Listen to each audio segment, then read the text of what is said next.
There we go. Hello, everyone. It's Lloyd May again, and I'll be presenting a quick mini lecture on some design approaches and some tips on how to begin brainstorming. Alrighty, so the goal of this session is you want to generate at least 10 project ideas, and then we're going to ask you to choose 3 ideas from that list that you generate, and we'll walk you through how to do that. So first, before we give you some tips on how to brainstorm, this is just some general design approaches for you to think about while you're brainstorming. You might think about augmenting, which is when you take an existing thing and add some functionality to it.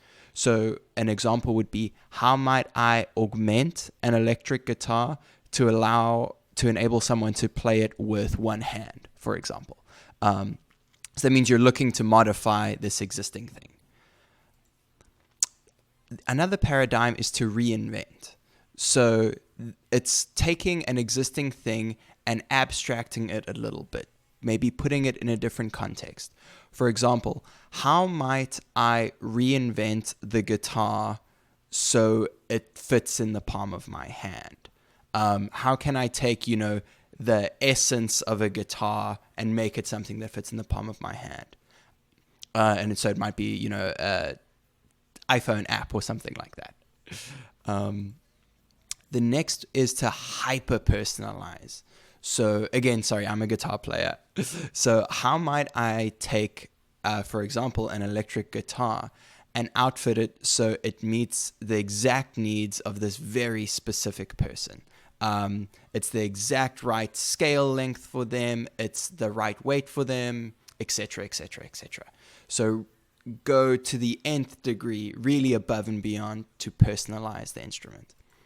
And the next is the exact opposite, to generalize. How might I make something that was, meant for one group of people and really expand it, make it so that a bunch of other people can use it? Alrighty, so before you brainstorm, there are just some small things to do just to get you in the right mood. The first is assume you can do anything and everything. You have the budget, you have the know-how, the technology exists. Don't worry about that. And it's to all get you into this yes and mindset. While you're brainstorming, which is just writing down ideas, never say no, never self-critique. You're awesome and you know it.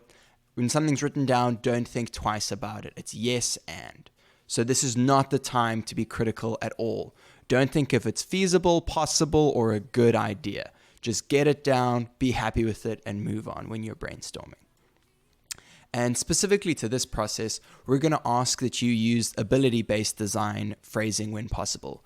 For example, use a phrase, an idea like a synth that is played with the toes rather than a synth for double-armed amputees, for example. The only exception to this is if you already know that you're going to be designing or making something for a specific person or community, and you've worked with them before, you know enough about them to be comfortable making statements like that. But yeah, in general, please use ability-based design, just because it gets to a little bit more both specific and inclusive statements.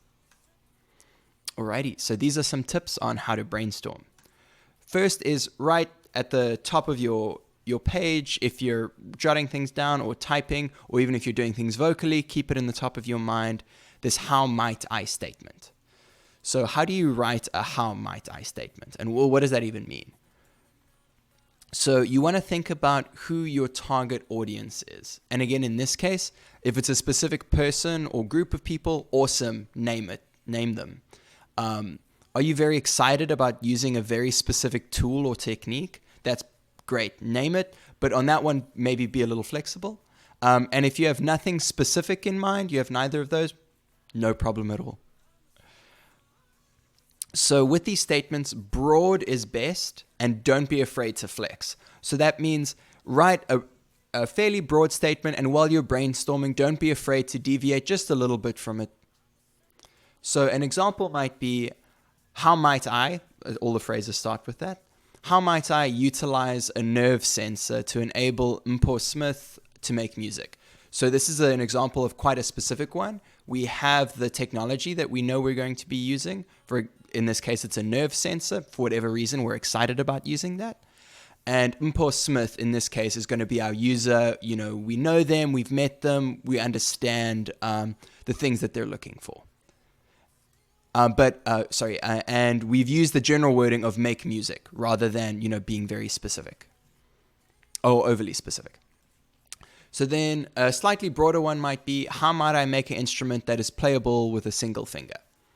So, for example, if you're really excited about this mode of interaction, this might be a type of statement that you use. You're not too worried about the tech, but more or less what you're excited about, what you want to do. And then if you're not sure, that's totally great. Just use a nice big broad statement like, how might I make a system for community music making? Or even just as simple as, how might I make an instrument that is accessible and inclusive? Alrighty. So now that we know a bit how to write those how might I statements, write it down, keep it in the forefront of your mind if you're doing it verbally. Then we're going to ask you to set a timer. We recommend 2 rounds of 8 minutes, but you know yourself. If you would like more or less time, feel free. But it's really important to set a timer, a nice time block, so you feel like there's a little bit of time pressure, and you don't just spend the whole day ideating. And it also really encourages you to just get your ideas down and move on. Sentences, sketches, voice descriptions are all great. If you want to do more than one, that's even better. So if you want to have a voice recording going and you're drawing and writing sentences, that's great. Get it done in whatever format feels comfortable to you. Just get your ideas out there. And don't go into too much detail, and don't get married. So that means, it should really be 1, maybe 2 sentences per idea. And don't get too attached to one idea and just think of very slight changes on the one. Really get an idea out there. It's on the page. You can revisit it later if you want to remix it, and just get as many ideas out there. It's really about the quantity. And we recommend doing those 2 rounds. In the first round, just ideate, get your ideas out there. And in the second round, remix and rebuild. So go through your ideas and see if you can put a spin on the idea, or if you can take parts from different ideas and combine them. 6 is, please be kind to yourself and kind to your ideas. So don't use negative self-talk in this. Again, we want to stay in a very positive mindset. And at the same time, don't be precious. It's really okay. Put your idea out there and let it go. And the 7, and again, this is specific to this workshop, please have at least one what we call moonshot idea. So a really crazy one that, could be in a sci-fi movie, for example, or that's really out there. You have all the money and time and skill in the world. Make sure you have at least 1 or 2 really crazy ideas out there, just to really stir the juices and get things flowing. Because you might take a bit of it later on and be like, yes, that's interesting, and I can do this, this, and this to make it feasible. Alrighty, so now, once your ideas are on the page, you finished your rounds, you've got at least 10. How do you evaluate them? How do you choose the 3 that you'll be presenting to us? First thing, take a break. Once you finish your ideating, take at least, 15 minutes, get some water, hang out, get in a slightly different frame of mind. And then list the criteria, and we ask that you write them down, or again, have them really strong and vivid in your mind when you do this. So you try to be as objective as possible while doing this. So some examples might be, how excited does it make me or my collaborators? Is it at least kind of feasible? And can I borrow from other ideas to make it better? How flexible is it? And this will really depend on your interests, but we just ask that you have your evaluation criteria, down in front of you. And like we said, really try to be objective. Listening to your gut is okay. If you're really excited about something and really just want to go for it, totally fine, but just be aware of that. Like while you're evaluating things, you can circle your idea and be like, for some reason, there's something inside of me that's like this one. And so just be aware of that. And, maybe put it to the side, and don't shun all your other ideas just because you're excited about one. Spend the time, go through each of the ideas and evaluate them according to your criteria. Alrighty, so hopefully that should be enough to get you started. Again, if you have any questions, please feel free to reach out to me or Doa, and we look forward to hearing your ideas. Bye for now.